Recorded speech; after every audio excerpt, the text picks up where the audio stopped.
YouTube, my name is Mesa Sean, and welcome back to another Destiny 2 video. Alright folks, we're going to go over the latest Destiny 2 news, a hotfix. We're going to go over the This Week at Bungie, and much more. So let's just jump right into it, guys. Hit that like button, leave me a comment, and subscribe to help out with the YouTube algorithm. Also, if you want a discount on SCUF Gaming, Astro headsets, or G Fuel, use promo code Mesa Army, but be sure to click those links at the top of the description. Alright, let's get into it. First off, we've got hotfix 3.1.0.2 that dropped this week, and for some strange reason Bungie has not fixed as of now. Well, we're gonna read the This Week at Bungie in a little bit here, the 12-player raids, the 12-player Nightfalls, and let me know in the comments section, have you participated in one of those? They are a lot of fun when you have 12 people just annihilating Nightfalls and also the raid. So with regards to the hotfix, let's cover the investments and also gameplay stuff. So for abilities, the penumbral blast detonation damage was increased to 80 base damage, reverting the previous damage. So I'm happy about that one, of course, because you know which class I play on. Armor fixed an issue where players who didn't own the Mind Vault ornament would see it in the ornament bucket of Insurmountable Skull Fort sighting requires mod item error ribbons.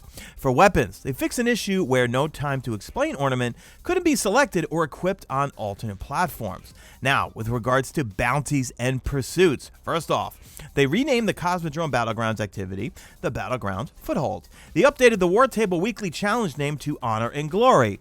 They fixed an issue where the Presage was not granting pinnacle rewards. Fixed an issue where players could not reset their Valor rank when reaching rank 4. Fixed an issue where the Good Company Gilded Triumph would sometimes not progress when a Guardian has died. Fixed an issue where Taiku's Divination Catalyst quest would not progress with explosion kills from the weapon. I experienced this firsthand because I'm trying to upgrade mine and get it all worked out. Fixed an issue where the Chosen Destruction and Chosen Strength focused Umbral Engram lenses were not unlocking appropriately. Fixed an issue where the Lightseeker Triumph did not complete for players after they have found all the weekly feathers for the Bird of Prey quest. Fixed an issue where the Birds of Feather Triumph was not completing appropriately. And in general, they fixed an issue where the Season of the Chosen Director dialogue was using incorrect artwork. I threw in some Nightfall activity from the Saber Nightfall, and I got to admit, and I want to hear from you guys in the comments section, the one thing that was a little bit disappointing in the Saber Strike and the Saber coming back, well, the Saber Nightfall, I should say, is the lack of ads. You know, one of the things I touched on in my kind of State of Destiny 2 and some other things about bringing the Devil's Lair back was the Devil's Lair feels so good in Destiny 2 is because it is jam-packed with ads and is full of action. Whereas I feel like the Saber Strike, not so much. You can burn through, well, the normal strike really fast, and the Nightfall wasn't too bad at all. And by the way, Risk Runner for this Nightfall, I found was great. I absolutely loved it because you have constant arc being thrown at you by the Fallen. Let's dive into the This Week at Bungie, and they do kind of kick it off with talking about the 12-player raid hype and, well, getting 12 players into different activities. And it's interesting what they have to say about the fix, so let me read you this verbatim. The big buzz around the community this week is players finding out a way to cram 4 fire teams in activities meant for 1. I think the way you do it is you take your 2 fire teams and you wait until you both see 2 on your countdowns, meaning like you do your countdown, and then when the person hits 2, you tell them to hit theirs, and then it should match you guys up. So they say, we've been watching the 12-player raid hype, and we're glad you're enjoying yourselves. We aren't rushing out a fix for this, and it's totally fine if you want to try it out and have some fun. Just keep in mind that we didn't create these activities expecting a clown car of Guardians to roll up, so you may experience some weirdness. We are planning a fix for this before Grandmaster Nightfalls beginning on March 16th, so feel free to party up until the fix goes live. And this kind of reminds me of if you're a Destiny 1 veteran when the Taken King came out and we got 3 of coins when the Draxus farm hits, you know, the story mission where you had that big boss Draxus, you would pop a 3 of coins, and then right when you would kill him with a rocket launcher, but you would kill yourself with that rocket.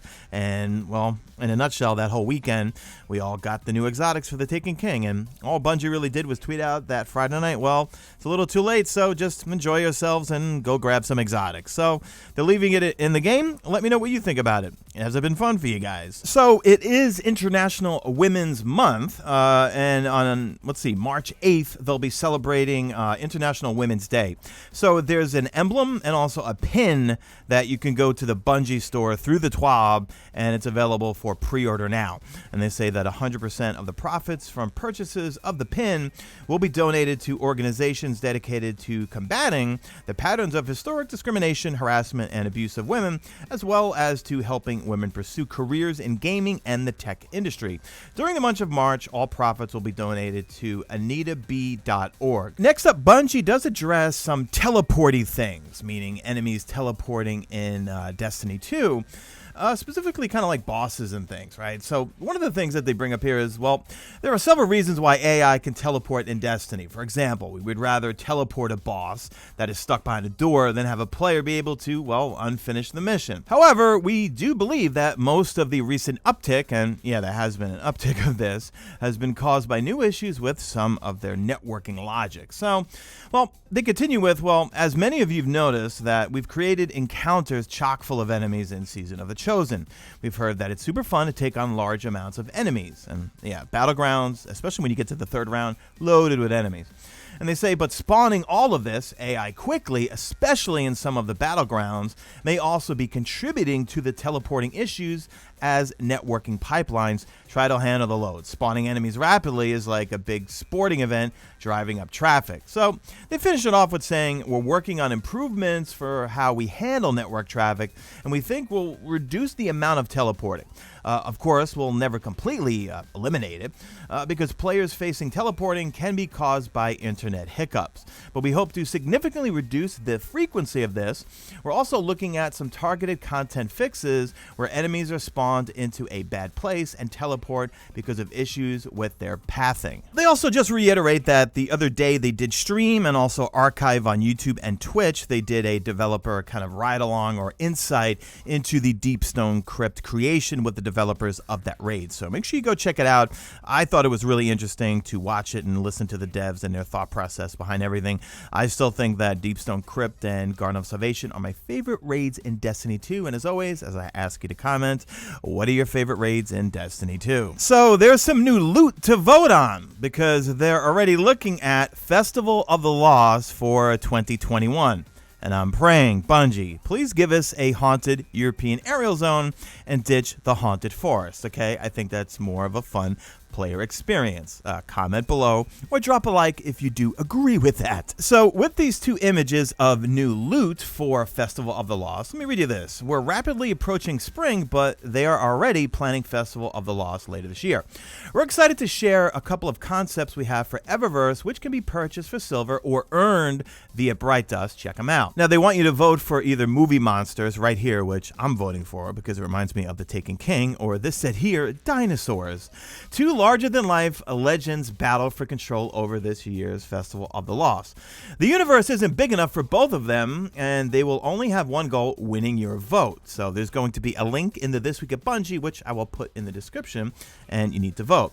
Now, they say here, now you might be thinking, hey, that dinosaur has some pretty good policy ideas, but maybe the movie monster charging towards you as you fill out your ballot is making you nervous. We get it. It's a high-pressure situation. Now choose. No matter who wins, there will be candy. So, I don't know, guys. Let me know in the comment section what you think. I like the first set just because it reminds me of The Taken King.